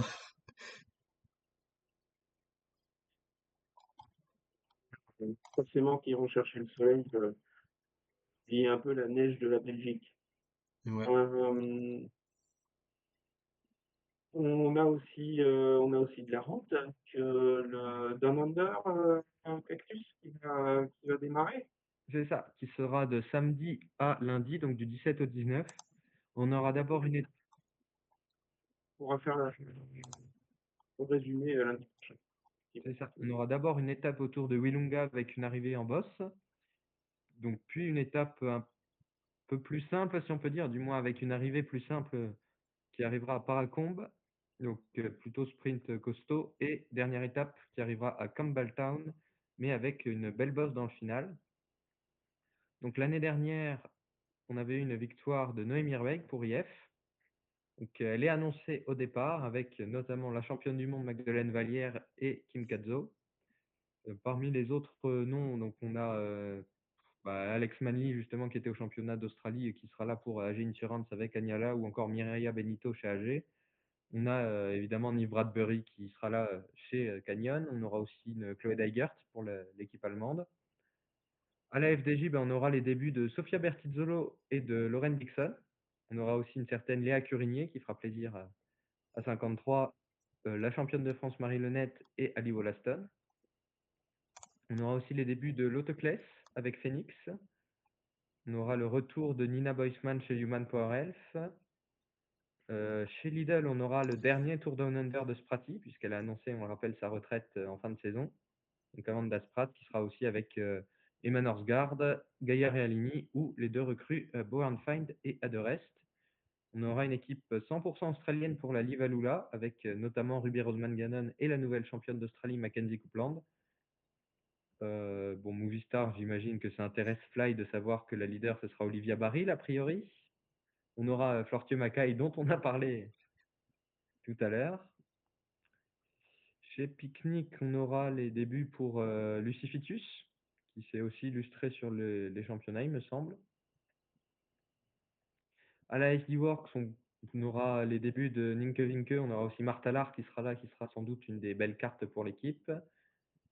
À la Visma, on aura deux Françaises, Marion Bunel et Margot Vigier. On aura aussi Sarah Van Damme qui a montré de très belles choses l'année dernière qui pourrait se mettre en avant. Chez UAE, on aura Paula Blasi, on aura Mavi Garcia, on aura Erika Magnaldi entre autres, Dominika Vlodarczyk aussi, la 4e du tour. Chez UnoX, on aura Alessia Vigilia qui fera ses débuts. On aura aussi Rebecca Kerner notamment. Et enfin, après toutes ces World Tours, on aura la sélection australienne avec notamment Alyssa Polite, mais on n'a pas de Pro Team et pas de Conti cette année. Et moi, je rajouterais, parce que une fois qu'il Movistar que Fly aime bien, il devrait y avoir Paula Hostis aussi. Elle a pris l'avion. Elle a été annoncée une équipe, effectivement. Ok, et puis ben, on va démarrer aussi en Europe du côté d'Almeria, Cactus. C'est pas super clair. A priori, la course était au calendrier UCI, mais elle n'a pas eu lieu l'année dernière et c'est vraiment pas sûr qu'elle ait lieu cette année. Et par contre, faudrait que je revoie aussi parce que j'ai extrêmement bien préparé, mais je sais pas si c'est cette semaine ou la semaine prochaine qu'on aura aussi les courses au Salvador qui ont été avancées, mais a priori, ce serait plutôt la semaine prochaine. Ok, ça veut dire qu'on n'a pas beaucoup d'infos sur Almeria, hein, vous avez compris. Voilà. Et le peu d'infos qu'on a, c'est plutôt, ce sera pas là. Ok.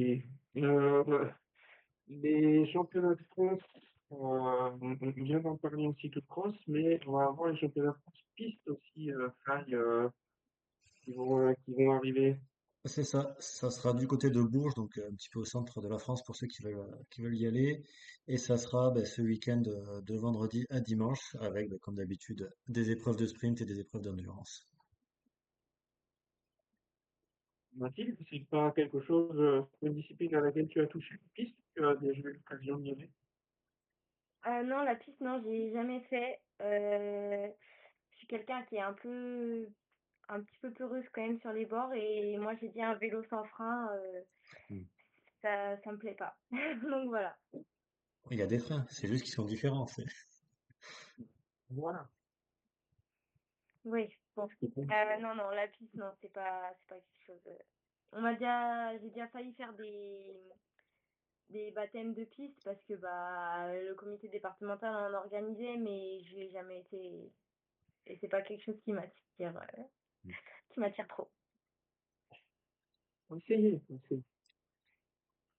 Donc, Et, voilà. voilà, tu verras bien, tu pourras faire ton opinion comme ça.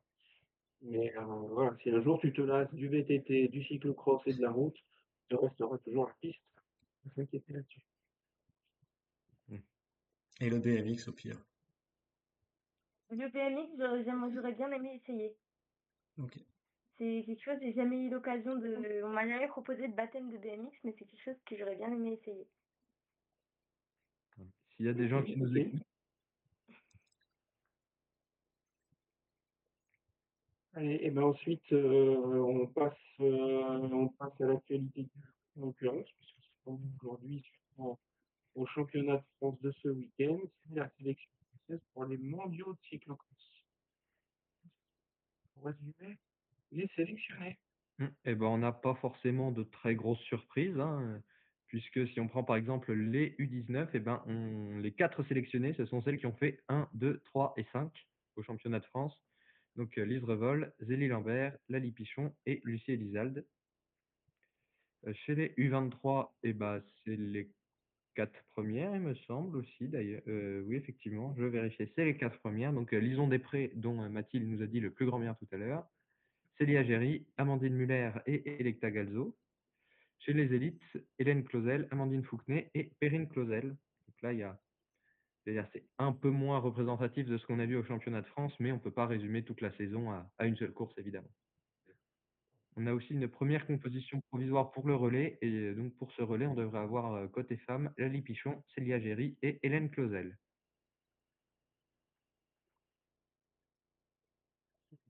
On a quelques infos mercato également, Fly, à donner. C'est ouais, juste quelques toutes petites infos, puisqu'on n'a que 3 transferts à annoncer cette semaine. Kaya Schmidt qui va rejoindre la Red Chili Bike Sochi en provenance de Livalula et Ola Kulinic, si je le prononce bien, de chez Phoenix Développement, Phoenix de Connect Développement qui va aller chez Enecat. Et enfin, un transfert qui n'a pas forcément été annoncé, mais qui est indiqué sur le site de l'UCI, qui est Maya Klingma, qui va rejoindre Arum Italia 3T Vaiano en provenance d'IF. Pour préciser, Kaya Schmidt, elle était dans la Devo, là aussi, de la Live. Ouais. Et voilà. Il y a eu, il me semble que c'est sur PCS apparemment qu'il y a eu une composition donnée pour une équipe Roland, sachant que dans la composition en question, il y avait Kaya Schmidt qui a été annoncé le lendemain par Rochi, quelque chose comme ça. Donc pour l'instant, il n'y a rien d'officiel à ce sujet.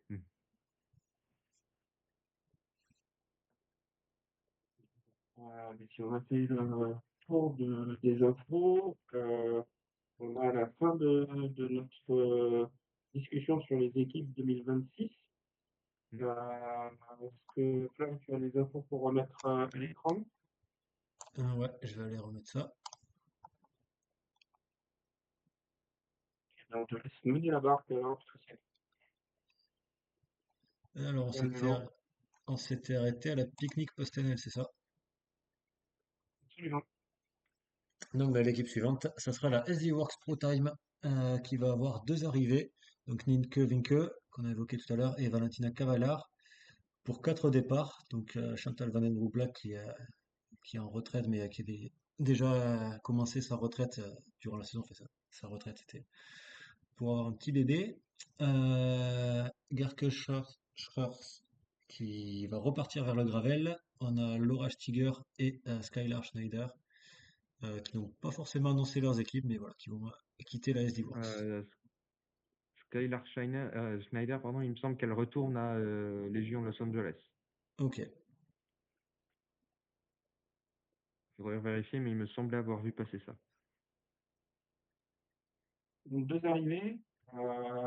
Valentina qui est contre des forces qui est là. Et Nienke Vinke qui quitte, bon, on peut dire presque aussi contrainte et forcée la pique-nique personnelle, Fly, Contrainte et forcée, je sais pas, mais elle quitte, il me semble que c'était avant la fin de son contrat, donc c'est peut-être aussi son choix à elle plus que de l'équipe. depuis que tu es parti des Pays-Bas, cette équipe part en cacahuète. Oh, bah, les problèmes chez Picnic, c'est pas récent quand même. C'est pour ça qu'il s'est expatrié en France. Il a bien mis le bazar là-bas. Et maintenant, il est revenu en France.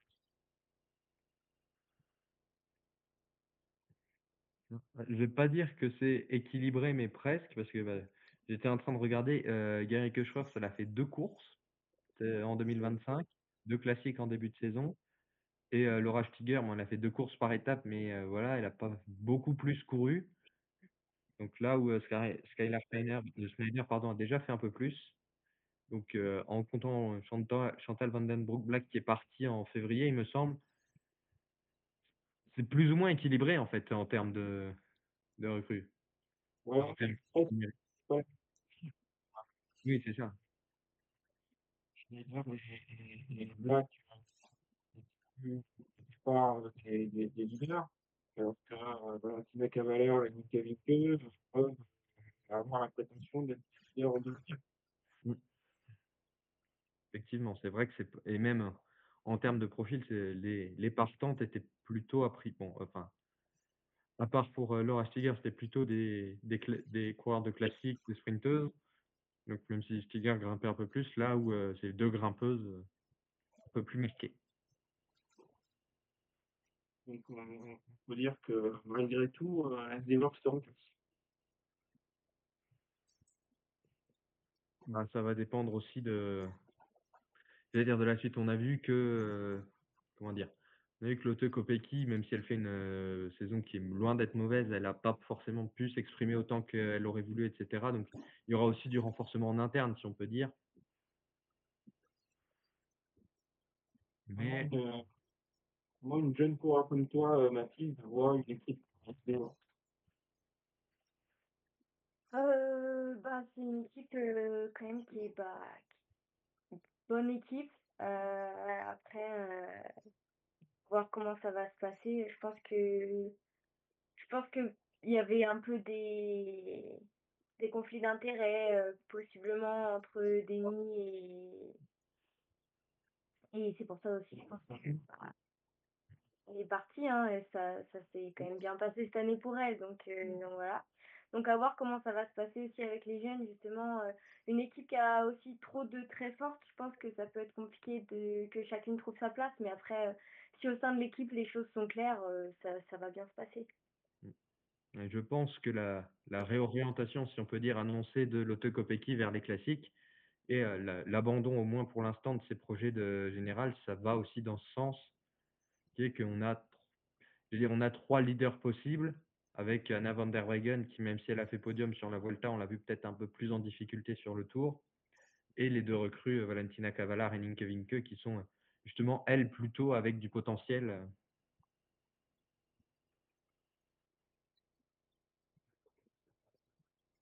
à con Ouais, non, moi, du coup, mon avis, ça serait vraiment que l'équipe se renforce, hein, je pense. Alors, certes, il y en a quatre qui partent contre deux arrivées, mais je pense que Nienke, notamment, ça va pouvoir vraiment faire de belles choses dans l'équipe. Donc, ouais, pour moi, c'est du plus. Et oui, c'est vrai que sur les courses par étapes, je pense qu'elle pourra vraiment avoir un rôle de leader sur au moins un grand tour, sûrement plusieurs aussi.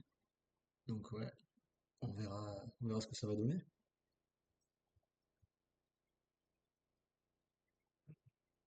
je veux dire, avoir attention à pas attention à pas l'avoir trop mal, même si elle a fait des bonnes performances, notamment le Down Under, je sais plus si c'était 2024 ou 2025 qu'elle fait deuxième. Mais il y a aussi le biais, si on peut dire, que le maillot blanc qu'elle remporte sur le Tour, il est assez restreint et qu'on n'a pas les je veux dire, elle gagne le maillot blanc, mais elle est à peine dans le top 20. Donc, il faut pas non plus, comment dire? Faut pas s'attendre à des je pense qu'il faut pas s'attendre à des très gros résultats dès 2026. Oui, oui, il faut lui laisser le temps de progresser encore.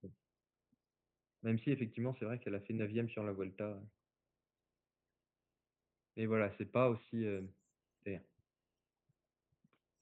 ça reste, encore un gros potentiel plus qu'une valeur sûre, si on peut dire. Équipe suivante, Raphaël? Équipe suivante, donc il va être l'UAE Team ADQ, avec bah, de ce côté, on va dire 5 arrivées, puisqu'on va avoir Phoebe Joris, Federica Venturelli qui viennent de la Devo. Mais à côté de ça, on va avoir Mavi Garcia, Megan Jastra et Paulina Rojakers. Et au niveau des départs, on a deux départs en retraite pour Elisabeth Holden et Teresa Neumanova, et le départ de Sofia Bertizzolo vers la FDJ. Et après, c'est pas super clair pour, Safia Al-Sayer, qui était annoncée sous contrat pour 2026, mais qui a l'air d'être sur les photos de la Devo. J'ai pas tout, je suis pas tout à fait sûr d'avoir tout compris.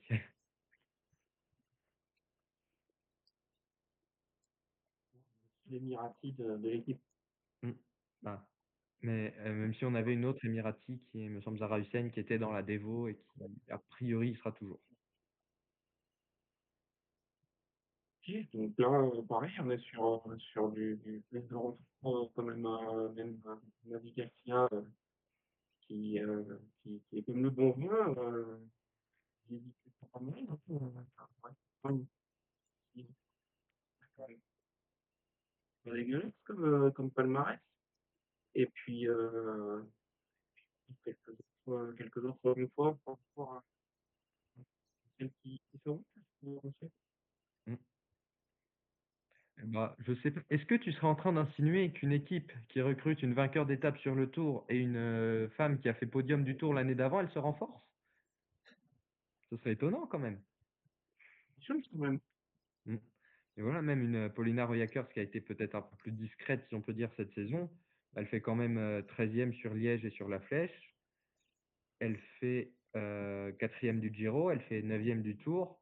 Donc oui, c'est moins, ça saute moins aux yeux que son podium de 2024, mais c'est quand même une très très bonne grimpeuse. Et que ce soit en dernière équipière, si on peut dire, pour Elisa Longo Borghini, ou en leader pour un grand tour, pour justement décharger un peu l'italienne, c'est une très bonne carte aussi. Oui, parce qu'il y a d'autres joueurs de l'équipe qui vont aussi vouloir mettre le nez à la fenêtre sur les grands tours. Je pense à une Joe Darcy qui a quand même montré des choses intéressantes. Je pense aussi à une Paula Blasi qui monte vraiment aussi en régime.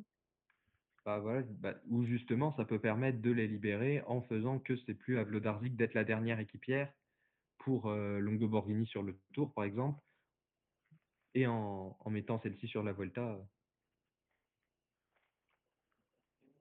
à voir comment ce sera géré, quoi. C'est surtout ça la question. La question, ça va être, est-ce qu'on va pas avoir trop de leaders ou trop de coureuses qui peuvent être vraiment leaders et il y aura du mal à choisir vraiment celle qui sera la dernière. Donc, Et dans le cas que les bâtis du coup, trop de leaders, pas facile à gérer non plus, hein. Gérer tout le Bah, groupe. je pense que, au moins en théorie, Elisa Longo Borghini est quand même assez clairement au-dessus. Enfin, assez clairement. Je pense que c'est la leader désignée, et après, ça sera en fonction des situations, si des Royackers, des Garcia, etc., sont équipières de luxe ou co-leaders, en quelque sorte. Mais je pense que Longo Borghini est quand même, théoriquement, leader naturel, on va dire. Vous n'avez pas l'impression que c'est un recrutement qui est fait simplement en fonction des résultats du Tour de France de l'an dernier et où ils se sont dit, mince, on a perdu Elisa Longo Borghini. Ok, même Skiban qui est parti chercher deux étapes, hein, pour minimiser le truc. Mais du coup, on se retrouve sans leader affirmé, il n'y a voilà, pas la confiance de la physique pour être leader au même niveau qu'une Elisa Longo Borghini. Donc du coup, on récupère Monique Garcia, Pauline Jägers qui sont sur le papier un niveau supérieur à Mika Vlodovsky. Ben, d'un autre côté, on peut se dire qu'une Maëva Skiban, elle aura plus forcément l'effet de surprise, en quelque sorte, qu'elle a pu avoir cette année, donc elle ne pourra pas forcément re-sauver l'équipe une deuxième fois, etc. Ça peut se comprendre aussi qu'ils préfèrent pas prendre de risque, en quelque sorte, de pas être trop dépendante, enfin que l'équipe ne soit pas trop dépendante que des performances de Longo Borghini sur le Tour.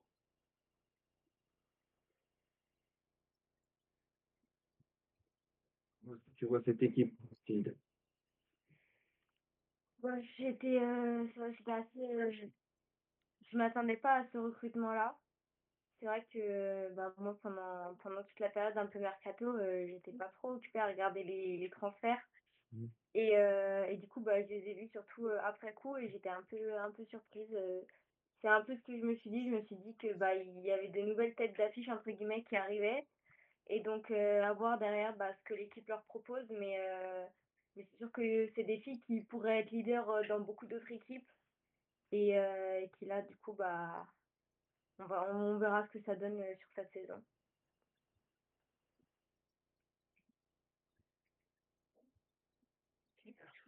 Ouais, par parler sur le fait qu'on n'a rien dit sur Federica Venturelli, tu as quelque chose à dire sur l'équipe? non. Non, c'est que elle va briller cette année, c'est tout. Et si. Joyeux anniversaire, Federica. Voilà, quand même. Allez, équipe suivante. Équipe suivante, la Uno X, qui elle aussi va avoir plus de renforts, puisqu'on va avoir 5 arrivées, avec Alessia Vigilia, Francesca Pellegrini, Jelena Eric, Laura Tomassi et Sigrid Iterus Oxet pour 3 départs. Donc là aussi, un départ en retraite pour Maria Giulia Confaglioneri, le départ de Simone Boilard et Solbjörk Mink Andersson.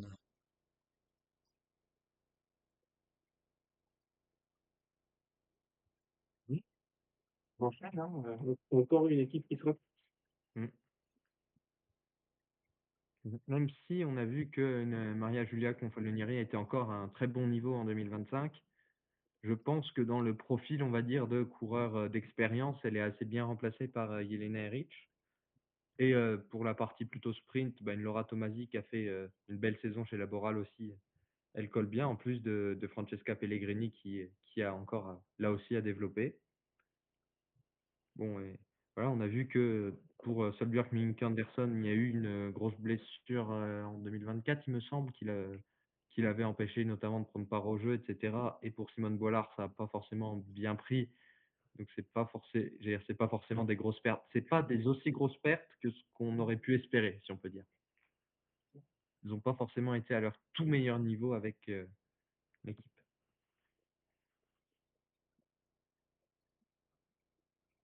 C'est aussi, ça va aussi dans le sens de l'internationalisation de la MX, avec plus en plus de non-standard dans le roster.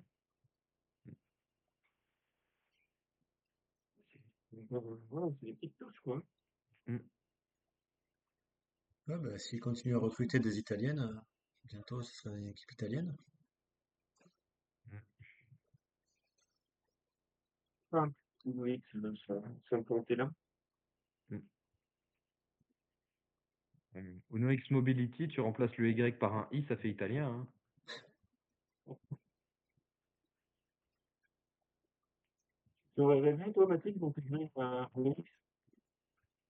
C'est pas parmi les équipes que j'avais spécialement coché. Après, en tant que jeune cycliste et qui aimerait avoir un contrat, c'est vrai que presque n'importe quelle équipe avec qui je pourrais signer, je m'en plaindrais pas, mais c'est vrai que c'est pas dans mes équipes, c'est pas dans mon top 3 d'équipes que je réfléchissais à si je pouvais intégrer, que j'intégrerais. C'est une culture qui est quand même particulière, c'est très formidable et forcément c'est compliqué de se projeter dans ce type de. Mm.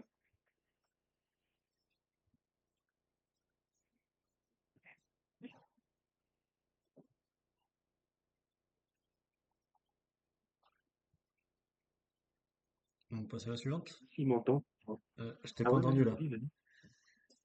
Ah non, pardon. Euh, c'est bon pour une X? Ouais, c'est bon. Moi, c'est quelque Allez, chose à ajouter, bien entendu.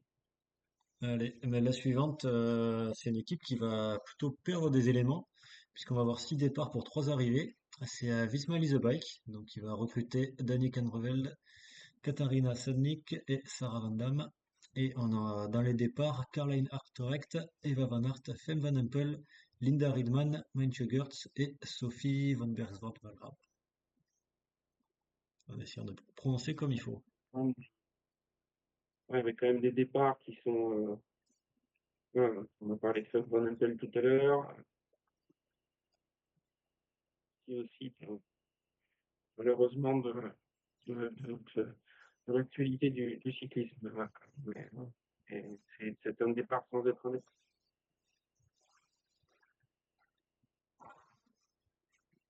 Et oui, globalement, on voit bien que l'ISMA, on a entendu parler quand même de difficultés au niveau sponsoring, au niveau personnel. Ça se ressent sur l'effectif, oui. Oui, déjà, il y aura j'allais dire moins de monde, tout simplement. On l'a dit, il y a 3 coureurs en moins. Même si c'est vrai que Finn Van Empel n'a pas beaucoup couru sur route en 2025. Après, voilà, on a 2 coureurs qui ont fait une bonne saison 2025 avec Dani qui a gagné dès le Down Under et Sarah Van Damme qui a été une belle révélation très régulière sur les courses par étapes notamment. Donc c'est des belles recrues, moins d'informations on va dire sur Katharina Sadnik qui arrive du VTT. Après, voilà, au niveau des départs, c'est quand même du beau potentiel avec Mintjegers qui part chez Cofidis. Bon, je laisse Fly développer sur pourquoi Visma va s'effondrer après le départ d'Eva Van Aert. Et sinon, on a aussi une Sophie Van Bersford qui avait fait notamment un beau Paris-Roubaix, donc sur les classiques. Je veux dire, certes, ça reste une perte. D'un autre côté, on a quand même une Pauline Ferrand-Prévot qui fait deuxième du Ronde et première de Paris-Roubaix, donc c'est pas si grave, si on peut dire. Là, c'est certain, mais Fly, ton opinion, toi? Ouais, moi j'ai l'impression, enfin, avec Visma, j'ai jamais eu vraiment l'impression que les leaders faisaient vraiment partie du collectif et qu'on avait vraiment plutôt ouais, ben, Marianne Vos et Pauline Ferrand-Prévot qui étaient un petit peu à part et avec le reste de l'effectif qui était plus soudé, je trouvais. Et là, j'ai l'impression que ça va pas forcément s'arranger comme ça.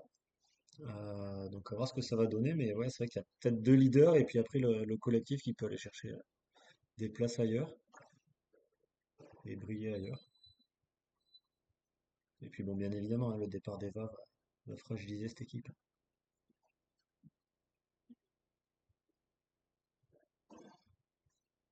Ce qui va être aussi intéressant, c'est de voir le développement j'allais dire des néo-pros, notamment de Victoria Shladonova et d'Imogen Wolf, et qui ont montré déjà des très belles choses en 2025 et qui, avec un an d'expérience en plus, vont sans doute encore mieux réussir. Juste un petit truc. Euh, Là, comme tu disais, Fly, on a l'impression d'avoir pas forcément un collectif. Et pourtant, on voit que Pauline Ferrand-Prévot poste sur son Insta des photos d'entraînement avec Denis Kengebel. Donc, est-ce qu'il n'y a pas justement la volonté d'essayer de montrer, en tout cas, je ne sais pas si ce sera la réalité derrière, mais essayer de montrer un petit peu plus du collectif? Ouais, c'est possible qu'il y ait un peu de ça. Bon après oui, forcément, ça reste, c'est aussi, oui, l'équipe, ben, ça reste une équipe, oui, soudée toute, et avec, ben voilà, forcément les coureuses qui vont être ensemble sur les courses vont aussi s'entraîner ensemble et voilà, commencer à se connaître un petit peu plus. Ouais, Bah, après je sais. Vas-y. justement, pour une Pauline Ferrand-Prévot qui fait beaucoup de stages et qui, j'allais dire, même si elle avait déjà une expérience sur route, elle a été pas mal ces dernières années sur le VTT, etc., qui est un peu comme le disait Mathilde, un sport où il y a moins cette idée d'équipe. On peut penser que, j'allais dire, ça n'a pas forcément la même importance pour elle, si on peut dire, que ça va l'avoir pour les autres qui sont plus routières en quelque sorte. Enfin, je pense que ça tient aussi au fait que Pauline Ferrand-Prévot a je ne vais pas dire une carrière, mais une façon de mener son année qui va pas être forcément celle du reste de l'équipe. Moi, Mathilde, sans te mettre en difficulté pour ta future carrière, bien entendu, mais est-ce que Pauline Ferrand-Prévot, première française à gagner le Tour de France, euh, ça te fait rêver, ça te donnerait envie d'être dans son équipe, ou est-ce qu'au contraire, et qui fait du VTT, ouais, ou au contraire, tu as une vision différente, un peu comme disait Ray tout à l'heure, peut-être plus individualiste de Pauline, et en te disant, bah, c'est, est-ce que ça ramène vraiment d'être dans son équipe? Est-ce qu'on est vraiment dans son équipe ou est-ce qu'on est simplement dans une équipe dont elle fait aussi partie? Alors, bah, d'abord, Pauline, c'est vrai que moi, enfin, j'ai toujours été, depuis petite, très admirative. J'ai été au GIE quand elle a gagné les mondiaux de VTT. Enfin bref, c'était vraiment, bah, surtout ma période, vraiment VTT, une idole pour moi. Après, même déjà au sein de ces équipes de VTT, on avait toujours remarqué qu'elle était quand même, bah, dans sa bulle. Elle sait comment faire les choses pour, être prête quand elle a envie d'être prête, pour réaliser ses objectifs et je pense que, c'est aussi, bah, certainement peut-être que la première année, Ça s'est répercuté entre guillemets sur, comment elle était avec l'équipe. Est-ce que ça va évoluer, dans les années à venir, entre guillemets, cette année, l'année d'après ou, entre guillemets, si elle va développer un peu plus cette capacité, collective? On verra après, elle ça lui réussit très bien d'être comme ça. Après ce qu'il faut, c'est que ce soit pas, négatif pour le reste de l'équipe.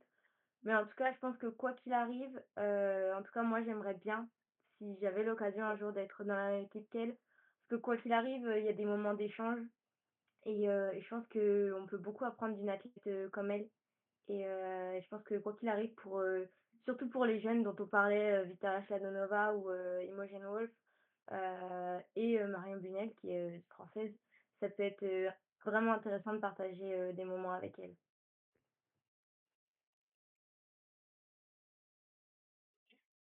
Ah oui, je crois que tout ça. Non, mais on a fait un petit peu le tour de l'équipe, là, je pense que j'ai dit tout ce que j'avais à dire. Bon, après, si, on peut rajouter Margot Vigy, hein, qui sera toujours la leader de l'équipe.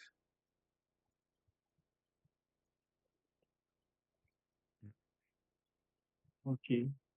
Allez, on passe à l'équipe suivante alors. Et bien, équipe suivante, on a fini le World Tour. On a fait toutes les équipes Mm. du World Tour, donc on s'arrête là pour aujourd'hui. On Bah, du fera coup, c'est les acté là, pros la logique. semaine prochaine. Ouais,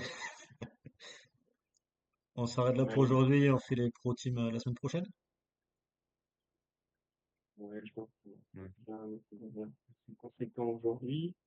On peut remercier de sa présence Mathilde et puis de sa disponibilité et ouverture pour répondre à toutes les questions. Merci beaucoup pour Euh, l'invitation. Merci à toi. Je note aussi ta maturité. Je pense que le sport de haut niveau aussi participe forcément à tout ça. Après, t'es une fille aussi, t'es vachement plus mature, mais t'es quand même jeune. Mais bon, même que nous Ah, maintenant. ouais, c'est ça, entre nous. Donc voilà, et puis ben la porte du Chouchou de Cycling Club est ouverte, donc il n'y a pas de souci si tu veux revenir discuter avec nous, tu seras la bienvenue. Ce sera avec Et encore plaisir. bien, et merci beaucoup. Merci à vous. Euh, Messieurs, nous, ben, on se donne rendez-vous la semaine prochaine pour l'épisode 86 du Chouchou de Cycling Club, comme d'habitude avec les résultats, avec les previews, toutes les infos. Alors, il y aura moins des infos mercato, mais sûrement un petit peu d'actualité. Pensez à nous retrouver sur les plateformes en replay. Et puis, si vous nous avez suivis en live, on vous en remercie. Si vous nous regardez en replay, on vous en remercie également. Et à la prochaine fois. Merci à tous et à toutes. Bonne À la soirée. prochaine. Merci, bonne soirée. Bonne soirée.